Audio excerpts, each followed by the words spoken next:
So let's sum this up then. We're back.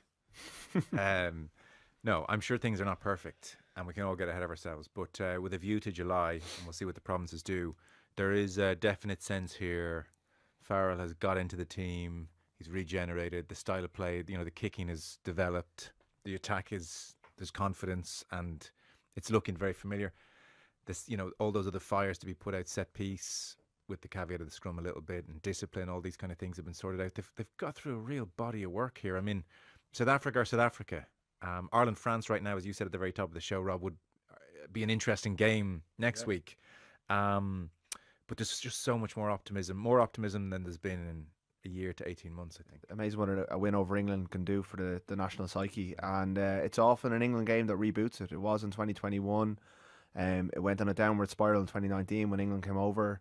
There's other examples of it. There was the time back in 2010, I think, when Ireland were going pretty poorly and Owen Redden started tapping penalties and Johnny attacking from inside your own half, and then suddenly you denied Emma Slam. I think there's been so many times where it's been England that's been the catalyst and everything starts to flow after that. The beginning of the whole Farrell revolution was that 2021 game, and definitely now watching them, the way they were able to put together an 80-minute performance against Scotland with that 23 players, a really unfamiliar looking Irish team when you stand back and look at it, with the knowledge that the players we've mentioned, plus Andrew Porter, Ryan Baird, Paddy McCarthy, Jack Boyle, are all to come back into this. A couple of players were in around the squad like Bryn Ward who'll get action as it goes on. You're suddenly in a really good position. Farrell's got his mojo back. It seems like everyone's back on the same page. They've got another title to go for this year. We don't know what the Nations Championship is going to be like, but that Farrell's going to make it the most important thing in the world. I'd say winning at Eden Park is going to be the next mission, being the first team since 1994 to go and do that. If they can go to Australia, New Zealand and get up in that competition, they'll go into November in a really good spot, because France are sending a B team down to the Southern Hemisphere. England have to go to Ellis Park, and they're the teams you're competing against. You need to win 5 of those games, and then you're going to be in a final against probably South Africa a year out from a World Cup. What an exercise to go through. Everything's looking good. So you just got to keep building. You got to get more confidence into your 10. You got to fix the scrummaging issues. You got to add layers to what's there. But what's there is way more encouraging than what we saw at the end of November or in Paris. They've definitely turned a corner and are starting to trend in the right direction. With a long way to go, but it's more positive, definitely. Okay, final word to you. So far from perfect, but you obviously share that sense. They've got a hold of this and kind of steered it in a different direction.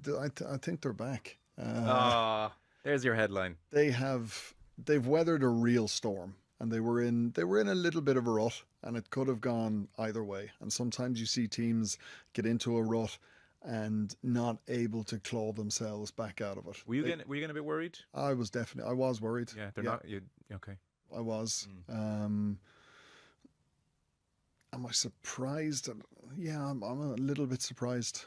Not shocked, but I'm surprised at how strong they have finished off this competition. I think of all the teams in the Six Nations now, you'd prefer to be Ireland.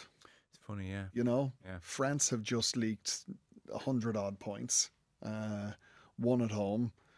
England, you don't know if they're coming or going. Scotland, great rugby, but we can't beat Ireland again. Wales, it was great to see them get their win, but they're still way off the pace. That's true. So I think the turning point a little bit was that Italian game, and we were lucky to get away with that game with the win. Menoncello's pass that was adjourned forward that wasn't actually forward. Bounce of a ball under So the if post. that game is a draw, then it's crisis. Well, then you don't go to England maybe with as much confidence, and if England didn't play as badly, so I remember seeing this fixture list come out last summer, and you see, okay, we've New Zealand away, we've South Africa at home, then we've France away, we've England away. We could conceivably lose all of those games and get pumped in a couple of them. Irish rugby could potentially be in a really bad place at the end of the next Six Nations. It's not. And I think that is the biggest confidence booster to them, and that's why I say they've weathered a storm of a season that could have gone really badly that now looks as if it's gone really well.